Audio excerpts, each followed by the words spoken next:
कल का वीडियो जो वीडियो नंबर 12 था, कल आपने देखा वीडियो नंबर 12, या आज मैं वीडियो नंबर 13 देख रहा हूँ। अगर आप वीडियो नंबर 13 अगर देखना चाहते हो तो सबसे पहले वीडियो नंबर 11, वीडियो नंबर 12 और वीडियो नंबर 13 इस सीक्वेंस से आपको देखना पड़ेगा, तो ही आपको ये प्रॉब्लम समझ में आएगा। ठीक है, now see this problem I is equals to integration of dx upon under root of 2x square minus 3x minus 2। Okay, अब कल तक क्या था, इस x स्क्वायर को कोएफिशिएंट 1 रखा था मैंने स्ट्रिक्टली सभी प्रॉब्लम में। x स्क्वायर का कोएफिशिएंट मैंने 1 रखा था, तो आपको अगर x स्क्वायर का कोएफिशिएंट 1 नहीं आता यहाँ पे, तो आपको सबसे पहली स्टेप करनी पड़ेगी यहाँ पे 1 बनाना। मतलब आपको ये कोएफिशिएंट आपको कॉमन निकालना पड़ेगा। अब ये कॉमन मैं निकालता हूँ 1 अपॉन रूट। देखो अंडर रूट में कांस्टेंट है कोएफिशिएंट, इसलिए ये बाहर निकलते वक्त भी अंडर रूट में ही निकलेगा। Then integration of dx upon, यहाँ से 2 कॉमन गया, x स्क्वायर, यहाँ से 2 कॉमन दैट इज 3/2x, यहाँ से 2 कॉमन इज 1। यहाँ से अपन ने सब यहाँ से 2 कॉमन निकाल लिया। मैंने कल ही आपको बेसिक बताया था, यहाँ पे x स्क्वायर का कोएफिशिएंट 1 होना जरूरी है। अगर 1 नहीं है, क्योंकि 1 क्यों होना, अगर यहाँ पे x स्क्वायर का कोएफिशिएंट 1 रहता है तो आपको ये प्रॉब्लम होल स्क्वायर में कन्वर्शन के लिए बहुत आसान हो जाएगा। मतलब यहाँ पे 1 कोएफिशिएंट रहता है तो ये होल स्क्वायर आसानी से बनता है, और जब ये 1 नहीं रहता है तो होल स्क्वायर आसानी से बनना बहुत मुश्किल है। तो इसलिए अब क्या करना पड़ेगा, यहाँ पे 1 बनाना पड़ेगा। तो अपन ने बना लिया, तो कैसे बनाएंगे, तो यहाँ कोएफिशिएंट आपको कॉमन निकालना पड़ेगा और डायरेक्ट इंटीग्रल के बाहर देना पड़ेगा। उसके बाद जो कल की मैंने स्टेप्स बताई थी कि फर्स्ट 2 टर्म्स आपको एज इट इज रखना है, ये फर्स्ट 2 टर्म्स आपको एज इट इज रखना है 1 और 2, और उसके बाद ये जो कोएफिशिएंट है मिडल का, उसका हाफ लेना है, साइड में हाफ लेना है, और उस हाफ का आपको स्क्वायर करना है। जो क्वांटिटी मिलेगी वो आप ऐड करेंगे, उसके बाद उसको सबट्रैक्ट करेंगे। मैं करके बताता हूँ, देखो next step 1 upon root 2, then integration of x square minus 3/2x, first 2 terms. अब 3/2 का हाफ होगा 3/4। देखो मैंने क्या बोला, 3/2 इसका हाफ किया, 3/2 का हाफ किया, वो हो गया 3/4।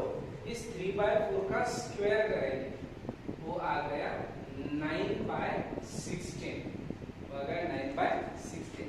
अब इस 9/16 का क्या करना है, आपको उसको 9/16 ऐड करना है और 9/16 आपको सबट्रैक्ट करना है, प्लस और माइनस, मतलब इसको बैलेंसिंग बोलते हैं। ये बैलेंसिंग कर लिया, उसके बाद -1 एज इट इज रखेंगे, ये -1 एज इट इज रखेंगे। देन पहले 3 टर्म का ग्रुपिंग होगा, नेक्स्ट 2 टर्म का ग्रुपिंग करेंगे। ठीक है, अब ये पहले 3 टर्म का ग्रुपिंग होल स्क्वायर में कन्वर्ट होता है। 1 upon root 2 dx upon under root of first term का स्क्वायर रूट, मिडल टर्म का साइन और इसका स्क्वायर रूट 3/4 होल स्क्वायर, और इसके एडिशन -25/16। देखो मैं और एक बार रिपीट कर रहा हूँ, आप अगर डायरेक्टली वीडियो नंबर 13 देख रहे हो तो ये चीजें समझ में आने वाली नहीं है। आपको वीडियो नंबर 10, 11, 12, 13 इस टाइप से सीक्वेंशियली चलना पड़ेगा, तभी समझ में आएगा। ठीक है, देन अब ये फार्मूला क्या बनेगा, ये जो वेरिएबल टर्म है इसको x स्क्वायर पढ़ो और इसको a स्क्वायर पढ़ो। देखो ये अंडर रूट में x square minus a square, ठीक है, so it is 1 upon root 2 into log of, देखो मैं फार्मूला लगा रहा हूं, लॉग ऑफ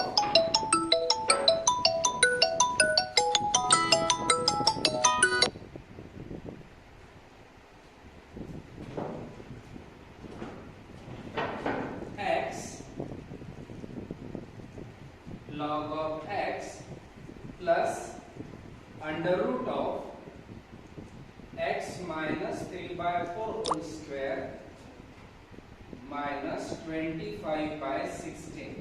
देखो क्या किया, फॉर्मूला क्या है, लॉग ऑफ x प्लस ये रूट एज इट इज, ये root term as it is मैंने लिखी है, ठीक है, log of x plus root. अब ये होगा उसका आंसर। देखो उसके बाद आपको करना है, ये स्क्वायर रूट आपको सिंप्लीफाई करना है।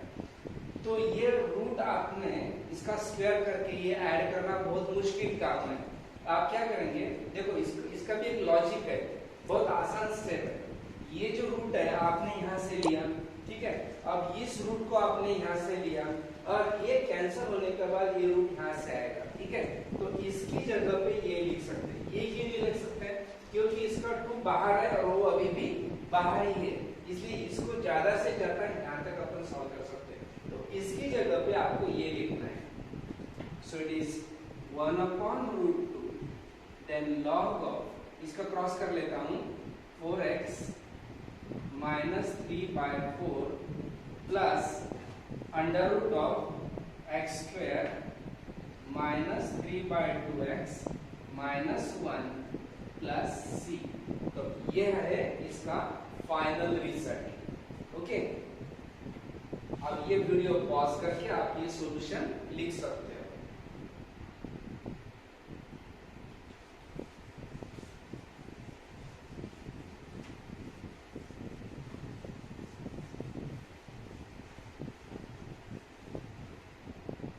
Now next example again, I is equals to integration of dx upon 2 minus 3x minus 2x square।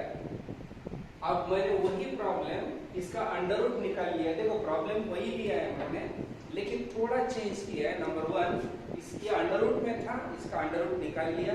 Then second change मैंने ये किया कि जो स्क्वायर टर्म थी ये मैंने निगेटिव करके लास्ट में डाल दी, ठीक है।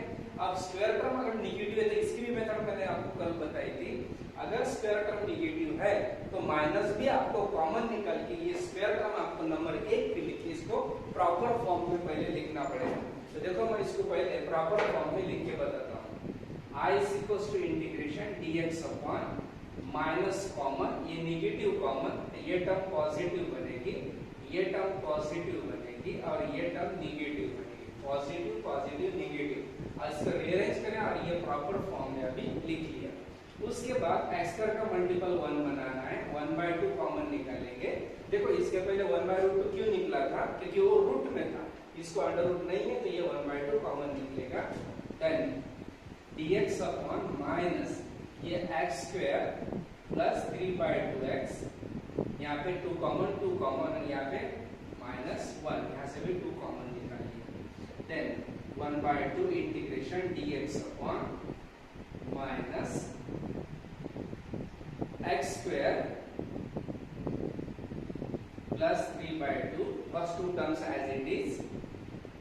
3/2 का हाफ इसके पहले किया था 3/4 और उसका स्क्वायर 9/16 ऐड कर लिया, सबट्रैक्ट कर लिया। इसके पहले प्रॉब्लम भी यही था, -1 dx, -1 as it is, plus minus कर बैलेंस हो गया। while first 3 का grouping, then 1/2 dx upon under root में dx upon square root of the first, sine of the middle और square root of the third, और इनकी addition 25/16, इसकी addition कर ली यहाँ पे। अब देखो ये जो माइनस था ये आपने यहाँ से कॉमन लिया था, तो ये माइनस आपको वापस करना पड़ता है, मतलब अंदर फिर से देना पड़ता है। तो माइनस वापस करने के बाद ये टर्म कैसे आएगी, देखो तो ये निगेटिव जब आप यहाँ पे देंगे तो ये टर्म बनेगी पॉजिटिव, ये पॉजिटिव बनने के बाद नंबर 1 पे आएगी और ये माइनस इस ब्रैकेट को मिलके ये ब्रैकेट सेकंड नंबर पे जाएगा, मतलब ये कांस्टेंट नंबर 1 पे आएगा और ये नंबर 2 पे जाएगा। ये माइनस अंदर दे दिया तो 1/2 इंटीग्रेशन ऑफ dx अपॉन ये 25/16 नंबर 1 पे माइनस ये ब्रैकेट नंबर 2 पे जाएगा x प्लस 3/4 होल स्क्वायर, ठीक है। अब इसको फार्मूला कौन सा लगेगा, तो देखो अब ये कांस्टेंट नंबर 1 पे है मतलब a square minus variable number 2 पे है मतलब x square, a square minus x square. और एक बात समझने लायक है दैट इज इसको अंडर रूट नहीं है, तो अंडर रूट अगर नहीं है तो a square minus x square का फार्मूला आप देख लो, वो फार्मूला होगा 1/2a log of a plus x upon a minus x। तो वो फार्मूला यहाँ पे अपन लगाएंगे। मैं फार्मूला बाजू में लिख के बताऊं, a square minus x square का फार्मूला लगेगा और ये फार्मूला है 1/2a 10 log of इसका पॉजिटिव फैक्टर ऊपर that is a plus x और नेगेटिव फैक्टर नीचे that is a minus x। Positive ऊपर नेगेटिव नीचे, तो ये फार्मूला लगने वाला है इसको यहाँ पर। तो दैट इज देन 1/2 ये कांस्टेंट पहले वाला, देन 1/2a इसका जो स्क्वायर रूट है वो 5/4 है, सो दैट इज 1/2 टाइम्स 5/4। ये 1/2a हो गया 2 टाइम्स इसका a, देन log ऑफ, अब इसका नेगेटिव फैक्टर जो है नीचे रहेगा पॉजिटिव फैक्टर ऊपर, तो इसका पॉजिटिव फैक्टर ऊपर that is 5/2 plus x plus 3/4 divides 5/2 minus x plus 3/4। इस टाइप से आप इसको लिख सकते हो। ये हो गया इसका रिजल्ट। अब थोड़ा सा इसको सिंप्लीफाई करेंगे क्योंकि बहुत कॉम्प्लिकेशन दिख रहा है यहाँ पे, थोड़ी साफ सफाई करेंगे इसकी। देखो 2 × 2 ये 4 हो गया, ये 2 2 4 4 से कैंसल, यहाँ पे सिर्फ 5 बचा रहेगा that is 1/5, so the result is 1/5, then log of mod of ये बाय 2 दिख रहा है आपको, ठीक है 5/4, यहाँ पे 5/4 है, सबके यहाँ 5/4। देखो a प्लस x, a मतलब इसका square root, a plus x 5/4 उसका स्क्वायर रूट होगा, तो बाय 4 दिख रहा है सभी जगह पे। तो आप क्या करेंगे 4 4 4 4 4 4 से मल्टीप्लाई करेंगे, मतलब 2 जगह पे यहाँ पे ऊपर कैंसिल, 2 जगह नीचे 4 कैंसिल होगा और 2 जगह पे यहाँ पे मल्टीप्लाई होगा। ओके, यहाँ पे 4 मल्टीप्लाई रहेगा 5, यहाँ पे 4 मल्टीप्लाई इट इज 4x, यहाँ पे 4 मल्टीप्लाई ये बनेगा 3, यहाँ पे 4 मल्टीप्लाई होगा तो ये बनेगा 5, यहाँ पे 4 मल्टीप्लाई इट इज -4x, और ये यहाँ पे 4 मल्टीप्लाई ये कैंसिल हो गया 3 और ये माइनस, इसलिए वो रहेगा -, then it is 1/5 log of, अब 5 plus 3 is 8 plus 4x divide it is 5 minus 3 is 2 minus 4x, ऐसा रहेगा। और एक बात यहाँ पे देखो, ये सभी टर्म चारों टर्म 1 2 3 4 चारों टर्म 2 के मल्टीपल में, इसलिए ऊपर से 2 कॉमन निकलेगा और नीचे से भी 2 कॉमन निकलेगा और कैंसिल, इसमें से 2 कॉमन निकाल के और इसमें से कैंसिल करो, मतलब एक स्टेप अपन स्किप करेंगे, मैं डायरेक्टली लिखता हूँ दैट इज log ऑफ, इसमें से 2 कॉमन निकलेगा 4, इसमें से 2 कॉमन निकलेगा और ये 2 कॉमन और ये 2 कॉमन निकलेगा, और जो कॉमन निकलेगा वो कैंसिल भी हो जाएगा, देन प्लस c। तो ये रहेगा आपका इस प्रॉब्लम का फाइनल रिजल्ट। ठीक है, तो वीडियो पॉज करके आप इसको भी लिख सकते हो। ये थोड़े लेंथी प्रॉब्लम्स है, इतने आसान नहीं है, लेंथी प्रॉब्लम्स है, लेकिन ये करना पड़ेगा। ठीक है, नाउ नेक्स्ट एग्जांपल।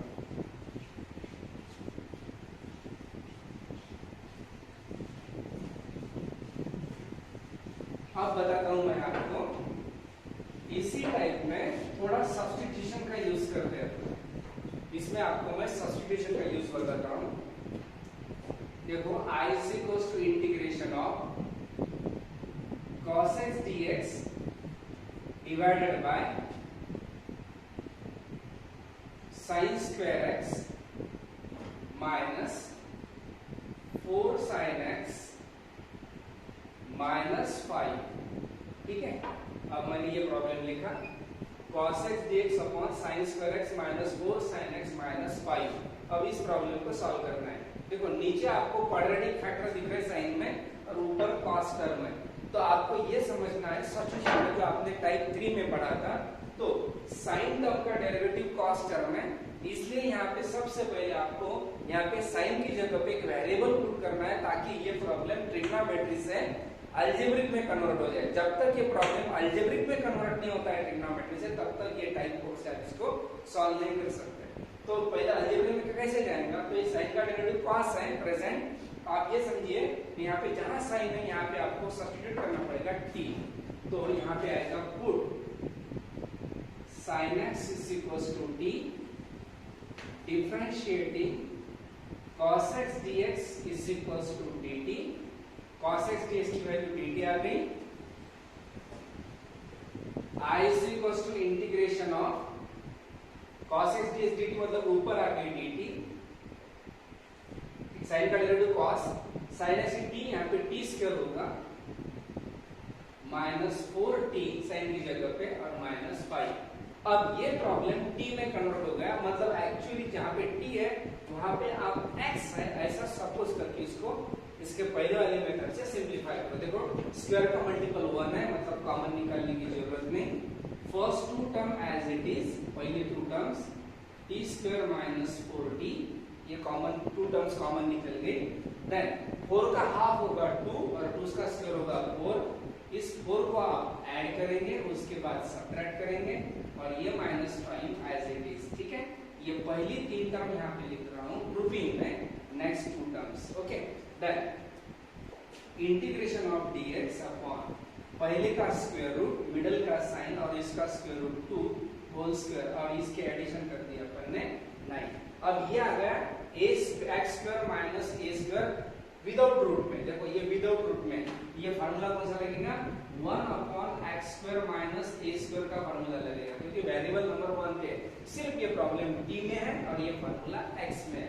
तो ये रूल क्या है, तो 1 upon 2a log of x पहले है ना, तो निगेटिव फैक्टर ऊपर जाएगा x minus a upon x plus a plus c। तो ये फार्मूला यहाँ पे लगेगा, that is dx dt upon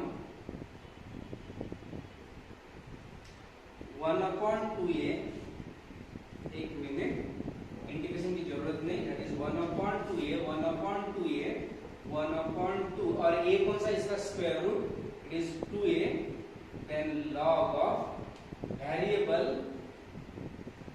negative factor ऊपर -3 एंड ये होगा आपका x माइनस a